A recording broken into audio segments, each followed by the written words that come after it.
नमस्कार, टीवी 100 देख रहे हैं आप। मैं हूं मोहित चौधरी और आप सभी का स्वागत है न्यूज रूम लाइव में। न्यूज रूम लाइव में आज हम बात करेंगे लोकसभा चुनावों से पहले उस सरगर्मी की जिसको लेकर तमाम जो राजनीतिक दल की टेंशन बढ़ जाती है।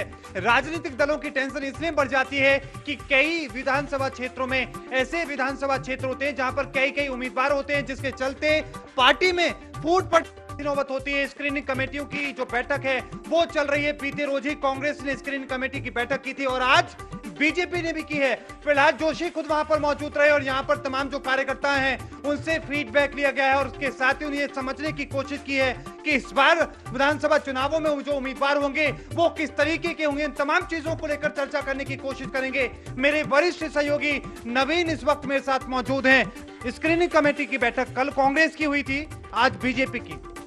मोहित, 2022 के रण में जो दोनों पार्टियां हैं, बीजेपी और कांग्रेस, उनके सामने सबसे बड़ी चुनौती टिकट बंटवारे को लेकर ही है। क्योंकि टिकट बंटवारे के दौरान टकराव इतना बढ़ जाता है कि नेता पार्टी बदलने तक से परहेज नहीं करते हैं। इसीलिए पहले से ही चाहे बीजेपी हो चाहे कांग्रेस हो, दोनों ही अपने कार्यकर्ताओं से फीडबैक ले रहे हैं कि कौन सी विधानसभा में कौन सा कैंडिडेट कितना मजबूत है। क्योंकि 2022 का रण इस बार और भी कठिन होने वाला है, क्योंकि थर्ड फ्रंट की यहां एंट्री हो चुकी है।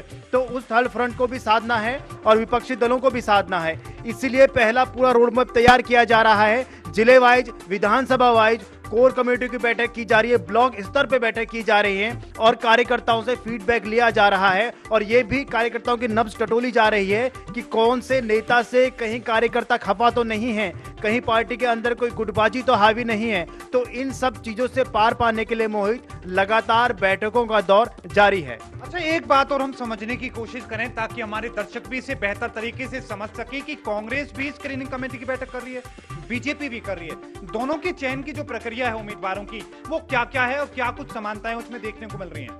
मोहित, कांग्रेस की स्क्रीनिंग कमेटी की बैठक हो रही है। इसमें तमाम जो बीजेपी के बड़े नेता हैं और जो बीजेपी के पदाधिकारी हैं, मतलब जो उपाध्यक्ष हैं, जो प्रवक्ता हैं, जो पार्टी ने बना है, उन सभी को लेकर स्क्रीनिंग कमेटी की बैठक हुई है, जिसमें तमाम बड़े नेता मौजूद रहे। जो केंद्रीय प्रभारी हैं कांग्रेस के, वो भी मौजूद रहे। इसमें यही मंथन किया गया कि कौन सी विधानसभा में किस नेता की ड्यूटी लगाई जाएगी और वो कार्यकर्ताओं से फीडबैक लेके आएगा, मंथन करके आएगा, उनसे रोड मैप पे चर्चा की जाएगी ताकि जो विधानसभा का चुनाव होना है उसमें जीत हासिल की जा सके। दूसरी ओर बीजेपी ने मोहित कोर कमेटी की बैठक की है। इस कोर कमेटी में भी टिकट बंटवारे को लेकर मंथन किया गया है।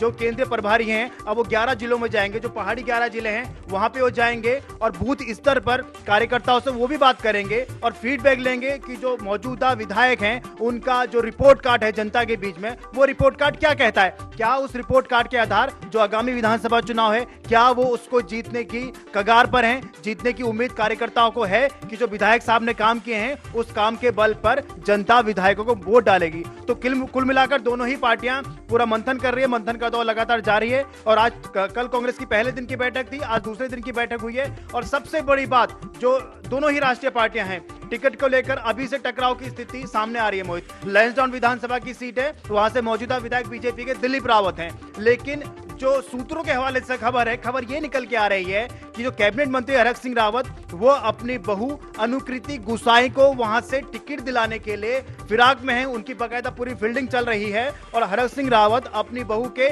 समाज सेवी होने का तर्क दे रहे हैं। दूसरी ओर जो लैंसडाउन के मौजूदा विधायक है दिलीप रावत, उन्होंने साफ तौर पर हरक सिंह रावत का नाम नहीं लिया, लेकिन उन्होंने ये साफ तौर पे कह दिया कि अगर कोई इस तरह की दबाव पार्टी पर डालता है, संगठन पर डालता है, तो ये अनुशासनहीनता है और ऐसे अनुशासनहीनता करने वाले कार्यकर्ताओं को पार्टी से बाहर का रास्ता दिखा देना चाहिए। तो कुल मिलाकर जो बयानबाजी हो रही है, जो सेंधमारी टिकटों के लिए लगातार की जा रही है, जो फील्डिंग सजाई जा रही है, इन सभी चीजों से पार पाने के लिए मोहित ये मंथन का दौर चल पड़ा है। अच्छा, एक बात और, जैसे कि आपने बताया कि वहां पर हरक सिंह रावत और जो मौजूदा विधायक है उनके बीच में तनातनी, हालांकि खुलकर बात उन्होंने नहीं कही, लेकिन क्या जो स्क्रीनिंग कमेटी की बैठक होती है, क्या उसमें इस तरीके से दो मत होते हैं लोग?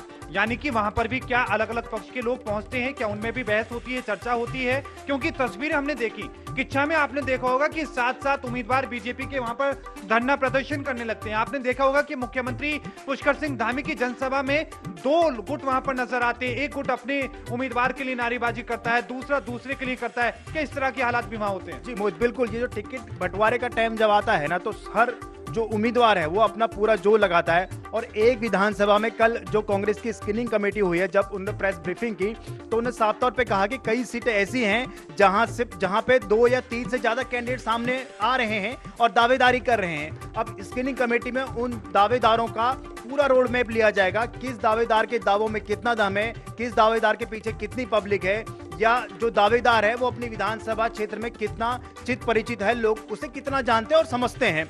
तो ये जो सारे जो रोड मैप है, जो सारे पैमाने हैं, वो जो विधायक है या जो दावेदारी कर रहे हैं, क्या वो इस पैमाने पे खरा उतरते हैं, ये सारी चर्चाएं स्क्रीनिंग कमेटी में मोहित होती हैं। और कई बार स्क्रीनिंग कमेटी में भी टकराव की स्थिति सामने आ जाती है, क्योंकि स्वाभाविक है, क्योंकि जो नेता है वो चाहता है कि वो इलेक्शन लड़े और हर नेता का एक ये सपना होता है, तो उस सपने को साकार करने के लिए कभी कभी टिकट को लेकर टकराव की स्थिति मोहित बन पड़ती है। अच्छा, एक बात और बहुत ज्यादा चर्चा हो रही है कि जो इस बार महिलाओं को लेकर बहुत बातें कही जा रही हैं। कांग्रेस के पूर्व प्रदेश अध्यक्ष का बयान आपने सुना होगा, उपाध्याय ये कहते हैं कि 100% महिलाओं को टिकट देना चाहिए। बीजेपी तंज कसती बोले कांग्रेस हारेगी और उसका हार का ठीकरा महिलाओं पर फोड़ देगी। जब महिलाओं को लेकर इतना क्या चल रहा है उत्तराखंड में, क्या वजह ऐसी है? मोहित, जो किशोर उपाध्याय हैं, पूर्व पीसीसी चीफ हैं उत्तराखंड कांग्रेस के, उन्हें साफ तौर पे कहा है, उन्हें प्रियंका गांधी का उदाहरण दिया है कि यूपी में 40% महिलाओं को टिकट देने की प्रियंका गांधी वकालत कर रही हैं। तो उन्हीं के बयान को बेस बनाते हुए उन्होंने उत्तराखंड में भी अपनी जो संगठन है उत्तराखंड कांग्रेस का, उनसे मांग की है कि यहां महिलाओं को ज्यादा से ज्यादा टिकट दिया जाए। इसके बाद कांग्रेस की टेंशन और बढ़ गई है मोहित, क्योंकि जो महिला कार्यकर्ता हैं उनके अंदर एक सपना जो था, वो सपना एक फूट पड़ा है कि हाँ, हम भी टिकट की दावेदार में हैं, हमको भी टिकट चाहिए।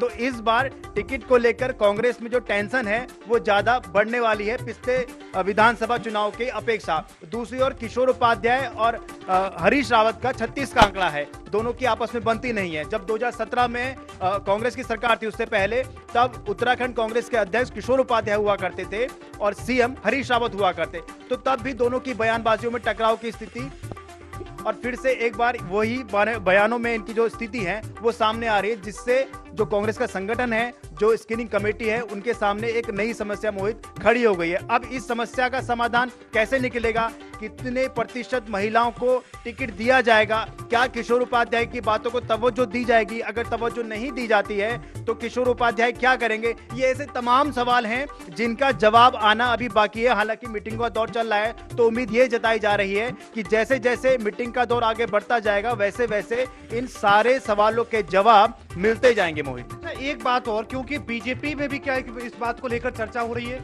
अगर कांग्रेस में मानकर चले कि महिलाओं की उम्मीदवारी को लेकर चर्चा की जा रही है, तो बीजेपी की जो महिलाएं हैं वो भी, उनमें भी सुगबुगाहट होगी।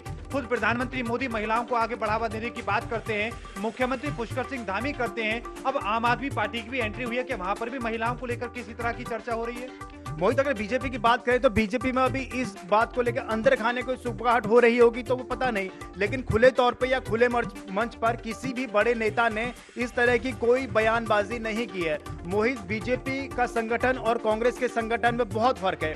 बीजेपी का संगठन अनुशासन के बलबूते पर चलता है, अगर वहां का जो नेता है अगर उसे कोई बात करनी है तो वो मीडिया के सामने नहीं रखता, वो पहले अपने पार्टी फोरम में अपनी बात को रखता है। तो इसलिए जो बीजेपी के अंदर की कहानी है वो कभी खुलकर सामने नहीं आ पाती, बजाय कांग्रेस की कहानी अक्सर खुल के पहले मीडिया के सामने आती है, उसके बाद पार्टी फोरम में बात की जाती है। तो इस संगठनों का फर्क है, ये कामकाज के तरीकों का फर्क है, लेकिन जो महिला टिकट की दावेदारी है बीजेपी में अभी इस तरह की कोई सुगबुगाहट फिलहाल नहीं है। अच्छा, ये इस बार महिलाओं के साथ साथ जो सैनिक सम्मान की बहुत बातें हो रही हैं, शहीदों के घरों से मिट्टी लाई जा रही है, ये इसके पीछे की क्या वजह है? क्या इस बार सैनिकों के लिए भी उम्मीदवारी में कोई जगह हो सकती है? क्योंकि बीजेपी ने हाल ही में उसको लेकर बात कही थी, आम आदमी पार्टी खुद इसको लेकर दावा कर चुकी है।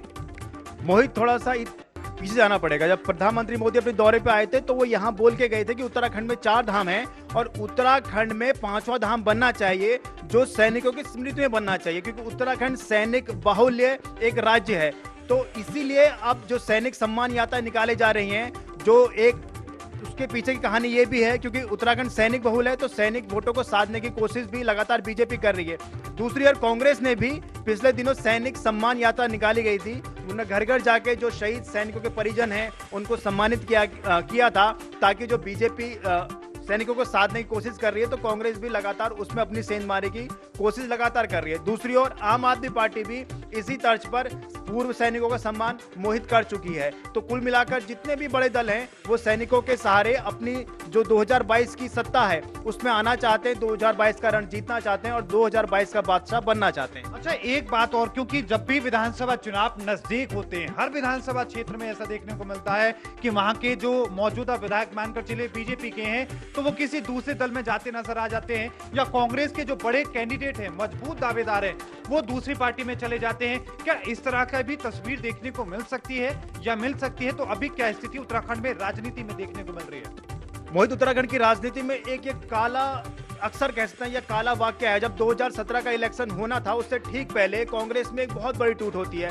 तकरीबन 17 मौजूदा विधायक, जिसमें पूर्व मुख्यमंत्री भी शामिल थे, वो कांग्रेस का दामन छोड़ देते हैं। तो उसके बाद से उत्तराखंड की सियासत में, उत्तराखंड में ये दल बदल का दौर लगातार चल रहा है। पिछले दिनों आपने देखा होगा कि यशपाल आर्या, जो बीजेपी में कैबिनेट मंत्री भी थे, वो फिर से कांग्रेस में आते हैं, घर वापसी कर लेते हैं। तो कयास ये लगाए जा रहे हैं कि जैसे जैसे टिकट बंटवारे का टाइम आगे आएगा, जिसको टिकट नहीं मिलेगा या जो नाराज कैंडिडेट हैं वो हो सकता है पार्टी से दामन छोड़ दें, दल बदल कर लें। तो ये हर चुनाव में वही देखने को मिलता ही है अक्सर, चाहे बीजेपी की बात हो चाहे कांग्रेस की बात हो। तो आम आदमी पार्टी इस समय बिल्कुल अलग थलग खड़ी है। वो इंतजार कर रही है कि बीजेपी और कांग्रेस का कौन सा बड़ा नेता पार्टी से नाराज हो और उसको हम अपने दल में खींच सकें, ताकि हम अपनी जो सियासी लड़ाई है उसमें एक मजबूत योद्धा तैयार कर सकें। मोहित, बिल्कुल एक बात और हम समझने की कोशिश करें कि जो कार्यकर्ता होते हैं, जो उम्मीदवार है, मानकर चलिए कि कोई उम्मीदवार चुन लिया गया है, तो कार्यकर्ताओं पर क्या उसका असर पड़ता हुआ नजर आता है?